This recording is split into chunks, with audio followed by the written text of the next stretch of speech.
From Ashes to New dropped the deluxe edition of their album Blackout. Very, very fun. Couple of new songs on here. You know, you got the real.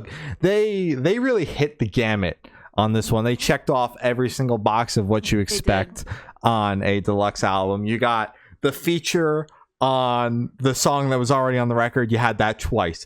You got the new song with the feature on it. You got that on here. You got the new song without the feature. Boom. You wanted that? You got there it. It is. Remix? Boom. You got it. And the acoustic version.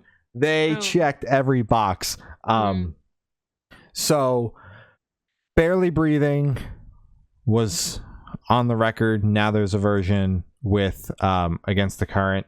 And then Monster in Me was also on the record. And now you've got a version with Yellow Wolf. I think so, yeah. Yeah. Nightmare has the Sullivan King remix that Glory wanted Bad Omens to have. Yes.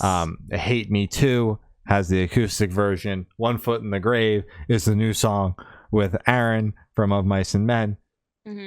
And Live Before I'm Dead in parentheses Hours is the new song that's just theirs. So there's a lot to unpack here.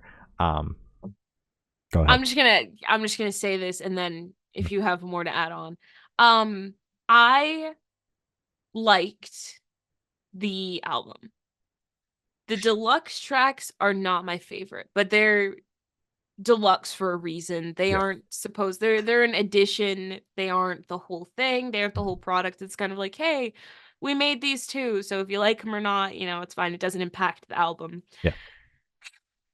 Barely Breathing with the Against the Current feature, not my favorite. I mean, I wasn't a fan of it. That's Fair just enough. it. It's not for me. It's not for me. One Foot in the Grave with Of Mice and Men, Aaron from Of Mice and Men. I thought it was okay. It was definitely a step in the right direction after the Barely Breathing feature. Live Before I'm Dead was my favorite off of this deluxe edition. I thought it was incredible. Monster in Me, I thought, again, was just kind of okay. The Sullivan King remix, I am a Sullivan King fan.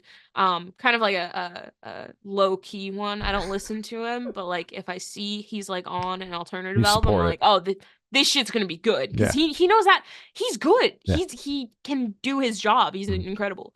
And the acoustic track was an acoustic track. I thought it was nice. But again, it felt kind of, again, it's a B-sides record.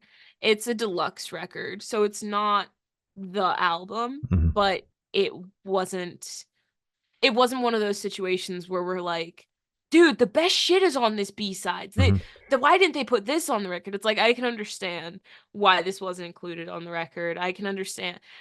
I don't know. It was just kind of like, oh, okay. I mean, it's there. It just wasn't for me. Yeah, fair enough. Yeah, the Barely Breathing feature has been blowing the fuck up. Like, really? that song. Like, I think on the weekends they do like the Big Uns countdown on Octane, and it just so happens to be when I'm out like door dashing and whatnot. So I enjoy listening to it. I'm like, just to see what's in the hard rock countdown. And this song has been like number one every week. And really? My problem is not even the feature itself. It's the way that it opens. It feels so fucking abrupt and does not feel like it should be a single. Yes. Like, yeah, I think we said that when it first came out. Yeah. Where it was just like, this is just weird. Yeah, I don't know. I didn't like it before, and I still don't like it. Like I haven't listened to the record in a minute, and it's not like I don't even have a problem with the song itself or the song having Chrissy on it. Like that's not my problem. My problem is solely the fact that I clicked play on this and it felt weird starting out. Yeah, there was no like it's starting now. It's just like boom, and like it just felt awkward, and even like it just like it feels like empty for like 1 second too. I don't know. I can't fully describe the feeling, but it just feels weird to me as a single. Just like something about it, like there is something that was flowing into something that got lost when it was made a single, and that's my problem, not even the feature. I think that the feature is fine. It's cool to see Against the Current in the hard rock and metalcore space, because they're a great band. One Foot in the Grave, I think that this song's super cool. I think that Aaron from Of Mice and Men is a great vocalist. Makes a lot of sense on this song. Live Before I'm Dead was also my favorite. I thought that they crushed it. Absolutely. Definitely makes a lot of sense in the context of the record. I think it could have fit on if it had to, because I know we didn't open with this, but we were both fans of the record when it came out. Yes. And there were a lot of bangers on there, and I can see how this one didn't make the cut because all of the songs on there were bangers, but this one also could have totally made the cut because it is also a banger. The Monster and Me feature I thought was cool because I actually remember Monster and Me being one of my favorites off of the record. So seeing that again was a welcome surprise. And I would just like to say that the two features that were added to existing songs, not always a huge fan when bands do that, but I didn't hate either of these. Like, I thought that the vocalists that were picked made sense, and added to the song and didn't make the song feel awkward, because it's very easy for that to happen and then it just feel weird. Whereas these felt somewhat natural, which was cool. It made sense. Yeah. The Nightmare remix, Sullivan King, was fine. And then I thought that Hate Me Too, the acoustic, I thought that was a cool song to kind of strip back. And it is acoustic, but there were more elements than just vocals and an acoustic guitar, which I very much appreciated, because there were more layers to the song. Which I liked. The total stripping back of the song is sometimes where my problem comes in with the acoustic, where it's literally they take that word and then they just use the acoustic guitar and the vocals and they take that shit to heart. Whereas this one, there were more elements than just that, and it was still stripped back, but it wasn't just like what the word acoustic, when you put acoustic in front of, like, in the song name, typically means.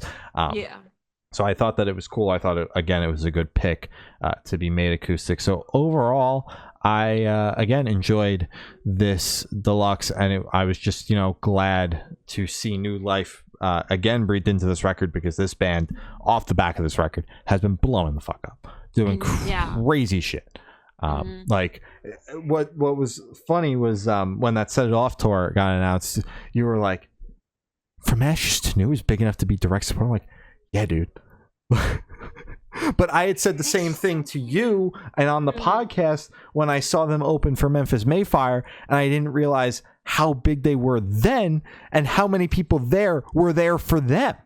Yeah, it's so fucking weird. It's like we went to bed and they were a little band, and then it's like we woke up the next day and they're fucking direct support for massive bands, and it's like, whoa, when the fuck did you get to that level? And on the note of massive bands, Nothing More is headlining and taking Set It Off and From Ashes to New out as the support. When the fuck did that happen? At least it's not Nothing Nowhere, Thank God. I saw Nothing More supposed to co-headline with Asking Alexandria, but Asking Alexandria dropped off 2 hours before doors, and I was already at the venue because Danny had something going on. I can't remember if it was ears or throat or both, but something that was keeping him from being able to sing. And it's just crazy to me that, like, Set It Off is now headlining that room with From Ashes to New as direct support, and then those two artists before that tour starts are supporting not Nothing Nowhere, Nothing More.